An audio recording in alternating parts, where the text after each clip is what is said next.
Hello students, welcome back. Last video में हम लोग कंसंट्रेशन टर्म्स के न्यूमेरिकल्स को स्टडी कर चुके थे एंड आई होप आपको वो न्यूमेरिकल्स अच्छे से समझ में आ गए होंगे और अब आप easily concentration terms related numericals को सोल्व कर सकते हैं। तो अपने नेक्स्ट टॉपिक पे चलते हैं, लेकिन उससे पहले दो छोटी छोटी बातें और हैं जो आपको बतानी है। कंसंट्रेशन टर्म्स रिलेटेड ही हैं। एक्चुअल में उनको दो लॉज के नाम से जाना जाता है। एक तो देखिए आपके पास आ जाता है मिक्सिंग लॉ, ठीक है, and other one is dilution law. अब देखिए क्या होता है, मिक्सिंग मींस मिक्स करना, डाइल्यूशन मींस क्या है, डाइल्यूट करना। अब सपोज मेरे पास क्या है, मेरे पास एक बीकर है जिसके अंदर कोई भी सॉल्यूशन प्रेजेंट है। सोल्यूट और सोलवेंट को मैंने मिक्सअप किया तो मुझे कोई सॉल्यूशन मिल गया। एक बीकर है, उसके अंदर वो सॉल्यूशन है एंड ऑब्वियसली उसकी कुछ वॉल्यूम होगी। Suppose its volume is V1 and it's molarity is M1 and I have also another beaker. एक दूसरा बीकर भी है मेरे पास जिसमें जो सॉल्यूशन है उसकी मोलैरिटी है M2 और उसकी वॉल्यूम क्या है V2। अब मान लीजिए मैं इनको क्या कर रही हूँ, मिक्स कर रही हूँ। मैंने इसी सॉल्यूशन को इसमें ऐड कर दिया। छोटी सी चीज को समझोगी, सपोज ये एक बीकर है, इसके अंदर कोई सब्सटेंस प्रेजेंट है, उसकी वॉल्यूम क्या है, मेरे पास 5 ml उसकी वॉल्यूम है। दूसरा बीकर है, उसमें भी कुछ सॉल्यूशन है, उसकी वॉल्यूम कितनी है, 10 ml है। मैं इन दोनों को ऐड करूंगी, यानी कि 5 ml में 10 ml क्या हो रहे हैं, एडअप हो रहे हैं, जुड़ रहे हैं। टोटल वॉल्यूम क्या मिलेगी मुझे यहाँ पे 15 ml। मैं दोनों को एडअप करूंगी तभी तो फाइंड कर पाऊंगी। इसी तरह से यहाँ पे है, दो बीकर है, दोनों में दो सॉल्यूशंस हैं। इस सॉल्यूशन की वॉल्यूम V1 है और मोलैरिटी M1 है और इस वाले की वॉल्यूम V2 है और मोलैरिटी क्या है, M2 है। अगर मैं इनको मिक्स कर देती हूँ तो इनको मिक्स करने पे जो मुझे सॉल्यूशन मिलेगा उसकी ऑब्वियसली कोई नई वॉल्यूम होगी और कोई नई क्या होगी, मोलैरिटी होगी। उसको देखिए एक लॉ की हेल्प से एक्सप्लेन किया जाता है। वो लॉ क्या कहता है कि M1 V1, ठीक है, इसकी प्लस M2 V2, इनको जब हम ऐड करेंगे then it will comes out to be equal to M3 V3। ये चीज आपको अच्छे से याद रखनी है, कुछ नया नहीं है। यहाँ पे 11th में भी आप इसको स्टडी कर चुके हैं। या फिर यहाँ पे इसको ऐसे भी लिख दिया जाता है M1 V1 plus M2 V2 equal to M3। और ये V3 आपका कैसे आ रहा है, इन दोनों को एडअप करने से आ रहा है, तो V1 प्लस V2। ये लो हमारा क्या है, इट इज आवर मिक्सिंग लो, ठीक है।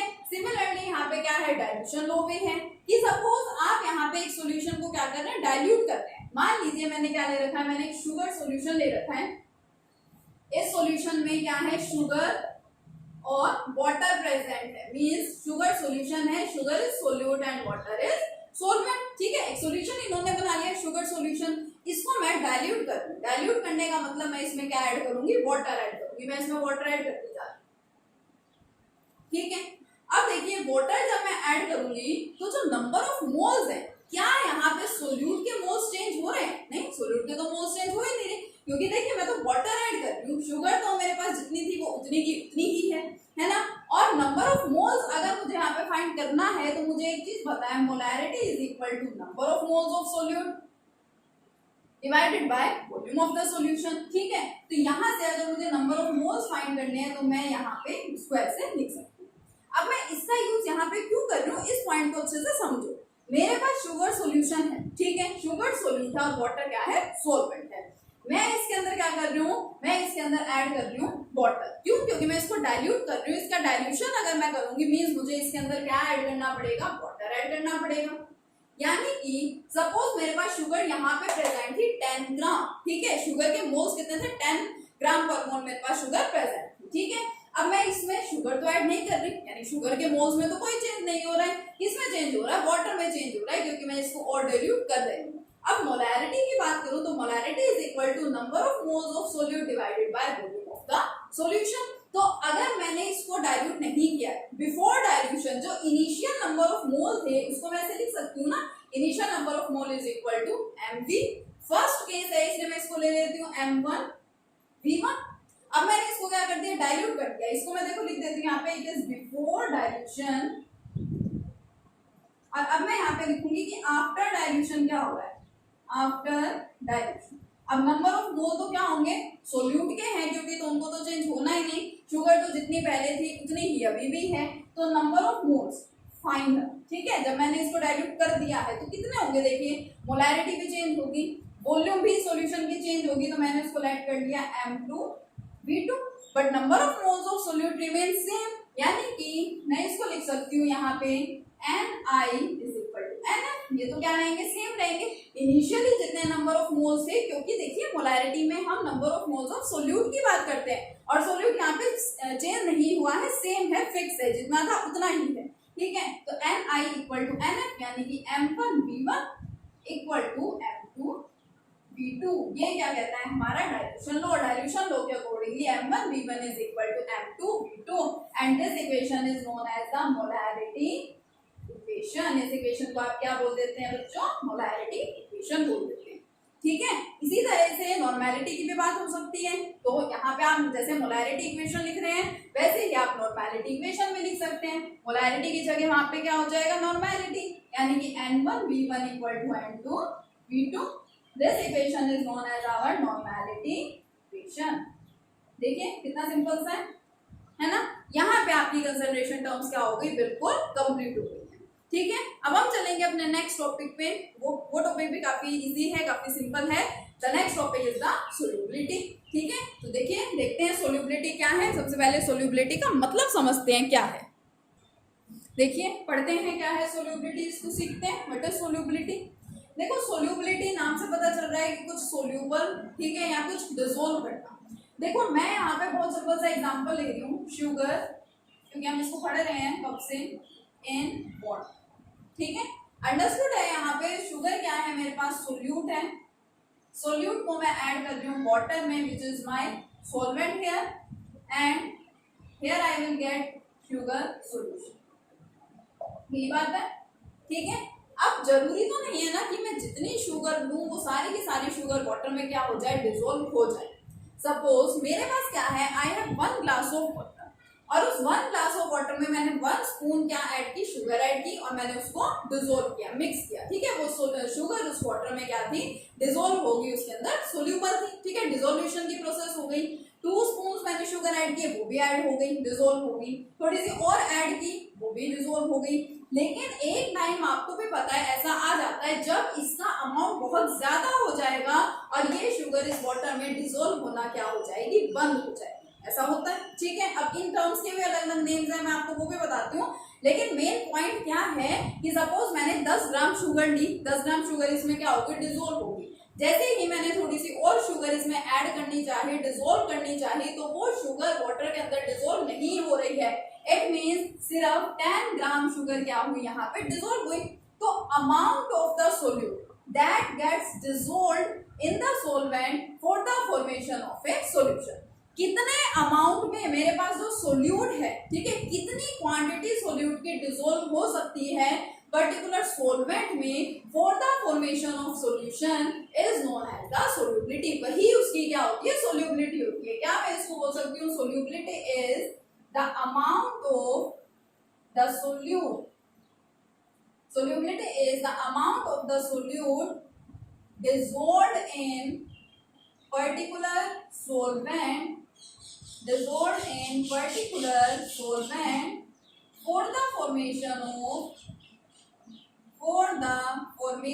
of a solution is known as the solubility, ठीक है। या बहुत सारी बुक्स में आपको ऐसा भी मिल जाएगा लिखा हुआ कि amount of the solute dissolved in solvent for the formation of saturated solution, ठीक है।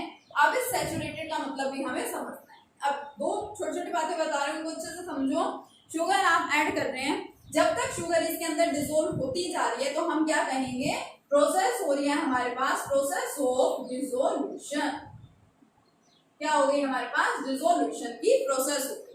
लेकिन जब कोई ऐसी स्टेज आ जाती है, एक ऐसा पॉइंट हमें मिल जाता है जहां पे और शुगर वाटर के अंदर अब डिसॉल्व नहीं हो रही है, दैट पर्टिकुलर पॉइंट और that stage is known as the saturated stage and the solution is known as the saturated solution, ठीक है। मैं क्या कर रही हूँ, ये मैंने एक बीकर लिया, उसके अंदर मैं शुगर ऐड कर, ठीक है, शुगर मैं इसके अंदर ऐड करती गई, मिक्स करती गई, स्टीरिंग इसकी करती रही, इसको हिलाती रही, तो शुगर इसके अंदर डिसॉल्व हो गई। अब मान लीजिए जो वो डिसॉल्व हो रही है, that process is the dissolution process. अब मैं इसमें और शुगर ऐड कर, और अब वो शुगर इसके अंदर डिसोल्व होना बंद हो गई, वो शुगर यहाँ पे ऐसे कलेक्ट होना शुरू हो गई है। तो अब ये जो सॉल्यूशन मेरे पास है इसको क्या बोला जाता है, सैचुरेटेड सॉल्यूशन। और आप एक चीज और भी जानते हैं, अगर मान लीजिए दो चीज आपस में मिक्सअप नहीं हो रही है तो आपको पता है आपके माइंड में क्या आएगा फटाफट से कि हम इसको हीट करते हैं। हीटिंग करने से क्या होगी, ये शुगर इसके अंदर डिसोल्व होना स्टार्ट हो जाएगी। ठीक है, तो आप क्या करते हैं, आप इसकी हीटिंग करते हैं। अब जब आप इसकी हीटिंग करना शुरू करेंगे तो धीरे धीरे शुगर के कुछ और पार्टिकल सॉल्यूशन में क्या होंगे, डिसोल्व होना शुरू हो जाएंगे। और अब जो आपको सॉल्यूशन मिल रहा है वो भी तो सॉल्यूशन ही है ना, उस सॉल्यूशन को बोला जाता है अनसैचुरेटेड सॉल्यूशन। अच्छे से देखिए इन पॉइंट्स को, क्या है ये, कंफ्यूज नहीं होना है। सबसे पहले तो जब तक शुगर डिसोल्व होती रहेगी उस प्रोसेस को बोला जाएगा डिसोल्यूशन प्रोसेस। ये हमारी प्रोसेस है, कौन सी प्रोसेस, डिसोल्यूशन प्रोसेस। ठीक है, अब एक ऐसा स्टेप, ठीक है, या वो सॉल्यूशन जिसमें क्या होगा, जो पर्टिकुलर सोल्यूट है वो और सॉल्यूशन में ऐड होना या डिसोल्व होना बंद हो जाएगी, उस सॉल्यूशन को बोला मैंने सैचुरेटेड सॉल्यूशन। अब मैं इसको क्या कर रही हूँ, मैं इसको हीट करती हूँ। ठीक है, अब जैसे जैसे मैं इस सॉल्यूशन को हीट करूंगी तो थोड़ी थोड़ी शुगर और इसके अंदर मिक्स होना, डिसोल्व होना शुरू हो जाएगी। रहेगा तो वो सॉल्यूशन ही ना, तो उस सॉल्यूशन को क्या बोलेंगे, अनसैचुरेटेड सॉल्यूशन। अब मान लो मैंने इसकी हीटिंग हटा दी और इस सॉल्यूशन को फिर दोबारा से कूल होने के लिए छोड़ दिया, ठंडा होने के लिए मैंने इसको रख दिया। तो क्योंकि जो शुगर इसके अंदर जितनी डिसोल्व होनी थी एक्चुअल में वो तो डिसोल्व हो चुकी, बाद वाली को हमने इसके अंदर एक तरह से जबरदस्ती डिसोल्व करवाई है बाय हीटिंग। तो जब टेम्परेचर कम होगा, जैसे जैसे आप उसको ठंडे करने लगेंगे तो जो एडिशनल शुगर सॉल्यूशन के अंदर डिसोल्व हो रही थी और ज्यादा सॉल्यूशन का पार्ट बन रही थी, वो शुगर वापस से बाहर निकलना क्या हो जाएगी, शुरू हो जाएगी। और उस स्टेट में जो आपको सॉल्यूशन मिलेगा, that solution is known as the super saturated solution. इन टर्म्स को आप अच्छे से याद करें, इन टर्म्स का बहुत फ्रिक्वेंटली यूज किया जाता है। डिसोल्यूशन की प्रोसेस क्या है, जितना अमाउंट ऑफ सोल्यूट उसके अंदर ऐड होता जा रहा है, डिसोल्व होता जा रहा है सॉल्वेंट में सॉल्यूशन की फॉर्मेशन के लिए, वो क्या है, डिसोल्यूशन प्रोसेस है। एक स्टेज जहां पे when the solute stops dissolve, अब जब सोल्यूट है वो फर्दर डिसोल्व होना बंद कर रहा है तो वो सॉल्यूशन कैसा है, सैचुरेटेड सॉल्यूशन। फिर मैं क्या कर रही हूँ, हीट कर रही हूँ, हीटिंग से थोड़ी सी शुगर और डिसोल्व हो गई, अब वो वाला सॉल्यूशन क्या है, अनसैचुरेटेड सॉल्यूशन। और फिर दोबारा मैंने सॉल्यूशन को क्या किया, ठंडा करने के लिए छोड़ दिया, यानी ऑन कूल। जो एडिशनल शुगर इसके अंदर एड अप हुई थी, डिसोल्व हुई थी, वो वापस से बाहर निकलना शुरू हो जाएगी। और इस स्टेज में मुझे जो सॉल्यूशन मिलेगा, that solution is known as the super saturated solution. कैसा है वो सॉल्यूशन, सुपर सैचुरेटेड सॉल्यूशन होगा। तो ये छोटे छोटे से टर्म्स को अच्छे से याद रखिए। ठीक है, अब जो सोल्यूबिलिटी है, क्या मैंने यहाँ पे मेंशन किया, मैंने देखिए एग्जांपल जरूर लिया है शुगर का और वाटर का, जिसके अंदर जो शुगर है वो तो क्या है, कैसा सोल्यूट है, सॉलिड है, और जो वाटर है it is the liquid solvent. यही बात है ना। लेकिन देखो ऐसा फिक्स तो नहीं है, मैंने ये तो नहीं कहा कि सॉलिड सोल्यूट होगा हमेशा या लिक्विड सॉल्वेंट होगा हमेशा। हमने देखिए फर्स्ट लेक्चर के अंदर डिफरेंट टाइप्स ऑफ सॉल्यूशन भी पढ़ी थी। फेजेस के बेसिस पे हमने क्या किया था, सॉल्यूशन की 9 टाइप्स को स्टडी किया था। और मैंने आपको वहां ये भी बोला था कि हम सभी टाइप्स के सॉल्यूशंस को स्टडी नहीं करते हैं। जनरली हमारे पास 3 टाइप के सॉल्यूशंस होते हैं विच आर मोस्ट इंपोर्टेंट, जिनके अंदर जो लिक्विड है वो क्या होता है, जो सॉल्वेंट है वो क्या होता है, लिक्विड होता है। लिक्विड सॉल्वेंट उन सॉल्यूशंस में प्रेजेंट होता है। मींस जो हमारे लिक्विड सॉल्यूशंस होते हैं वो हमारे लिए काफी ज्यादा इंपॉर्टेंट होते हैं, हम उनको यहाँ पे स्टडी करते हैं। तो हमें सोल्यूबिलिटी भी यहाँ पे उन्हीं टाइप के सॉल्यूशंस की पढ़नी है जहां पे सॉल्वेंट कैसा होगा, लिक्विड होगा।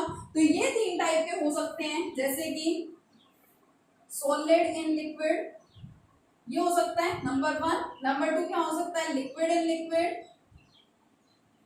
और तीसरा क्या हो सकता है, गैस इन लिक्विड। ये तीनों हो सकते हैं, ये तीनों हमारे लिए बहुत ज्यादा इंपॉर्टेंट है।